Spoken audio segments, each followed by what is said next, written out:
नमस्कार, यूपी फटाफट बुलेटिन में आप सभी का स्वागत है। यूपी चुनाव की जंग अब तक जुबानी हमलों तक ही सीमित थी। अब हमले और हमले की कोशिश भी शुरू हो गई है। गुरुवार शाम गाजियाबाद के डासना में एआईएमआईएम नेता असुद्दीन ओवैसी के काफिले पर गोलियां चलाई गई। ओवैसी ने योगी सरकार से घटना की निष्पक्ष जांच की मांग की। इससे पहले प्रयागराज में योगी के मंत्री सिद्धार्थनाथ सिंह पर हमले की कोशिश हुई। कार्यकर्ताओं ने एक व्यक्ति को पकड़कर पुलिस को सौंपा। उसके पास से जहर और ब्लेड हुई बरामद। यूपी चुनाव में अब पूरी गर्मी आ गई है। योगी 10 मार्च के बाद गर्मी ठंडी करने की बात कर रहे हैं, तो ओवैसी कयामत तक गर्मी ठंडी नहीं होने की बात कर रहे हैं। प्रतापगढ़ के कुंडा में बाहुबली विधायक रघुराम प्रताप सिंह उर्फ राजा भैया के खिलाफ दूसरे बाहुबली गुलशन यादव ने अभद्र टिप्पणी कर माहौल को और गरमाया। पुलिस ने गुलशन पर दर्ज किया मुकदमा।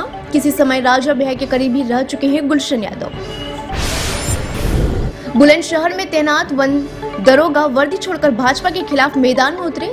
दरोगा अजीत भड़ाना ने सरदना से भाजपा विधायक संगीत सोम पर लगाया धमकाने का आरोप। कहा, भाजपा वालों ने खून पी रखा है, परेशान होकर नौकरी छोड़ रहा हूं। सपा रालोद प्रत्याशी योगेश वर्मा के साथ करेंगे काम।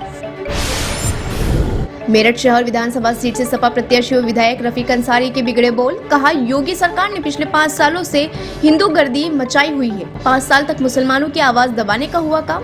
भाजपा प्रत्याशी कमल दत्त का पलटवार। कहा, रफीक ने पूरे कार्यकाल में छतों पर कबूतर ही उड़ाए। मेरठ में केंद्रीय मंत्री स्मृति ईरानी की जनसंपर्क के दौरान उमड़ी भीड़। महिलाओं में स्मृति के साथ सेल्फी लेने की लगी होड़। भाजपा नेता ने महिला सुरक्षा और सपा के बदले की राजनीति के नाम पर मांगे वोट। टीवी की आदर्श बहू स्मृति के लिए मेरठ की सड़कों पर उमड़ी भीड़ देखकर लग रहा था कि कोरोना खत्म हो चुका है। यूपी विधानसभा चुनाव में अब पाकिस्तान और चीन की भी एंट्री हो गई है। रक्षा मंत्री राजनाथ सिंह ने कांग्रेस नेता राहुल गांधी पर मोदी कार्यकाल में चीन और पाकिस्तान की घनिष्ठता संबंधी टिप्पणी पर कसा तंज। अमरोहा की सभा में कहा, पंडित नेहरू के कार्यकाल में पाकिस्तान ने अवैध रूप से शक्सगाम घाटी को चीन को सौंप दिया था। केंद्रीय गृह मंत्री अमित शाह ने एक बार फिर राष्ट्रीय लोकदल के नेता जयंत चौधरी को लुभाने की कोशिश की। शाह ने चुटकी लेते हुए कहा कि अखिलेश यादव तो अपने पिता की भी नहीं सुनते, गठबंधन में नहीं सुनी जाएगी जयंत की आवाज। कहा, सपा की सरकार बनी भी तो आजम खान जेल से छूटकर बगल में बैठेंगे। यूपी की सिराथू सीट से अपना दल की पल्लवी पटेल के चुनाव लड़ने पर सस्पेंस। भाजपा के दिग्गज और डिप्टी सीएम केशव प्रसाद मौर्य के सामने उतारने को लेकर अपना दल सपा से नाराज। पार्टी के महासचिव पंकज ने भी मानी विवाद की बात। गठबंधन टूटने की बात से किया इनकार। पार्टी ने अपनी ओर से घोषित सभी 7 सीटें सपा को सौंपी। सपा सांसद राम गोपाल यादव ने कहा, अगर अखिलेश सरकार सत्ता में आती है तो अयोध्या में तेज गति से और ज्यादा बेहतर राम मंदिर का निर्माण किया जाएगा। कहा, सपा राम मंदिर निर्माण के खिलाफ नहीं। यूपी की मुलायम सरकार पर लगता रहा है कार सेवकों पर गोली चलवाने का आरोप।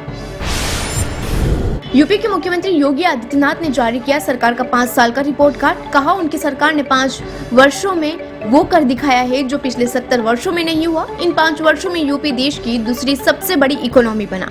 18 वर्ष से ऊपर के सभी लोगों को लगी कोरोना वैक्सीन।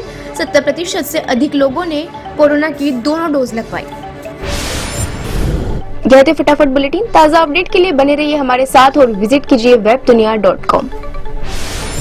वेब दुनिया की सभी से अपील है कि भीड़ भाड़ से बचें, मास्क पहने व सैनिटाइजर का इस्तेमाल करें। साथ ही सोशल डिस्टेंसिंग का पूरा पालन करें।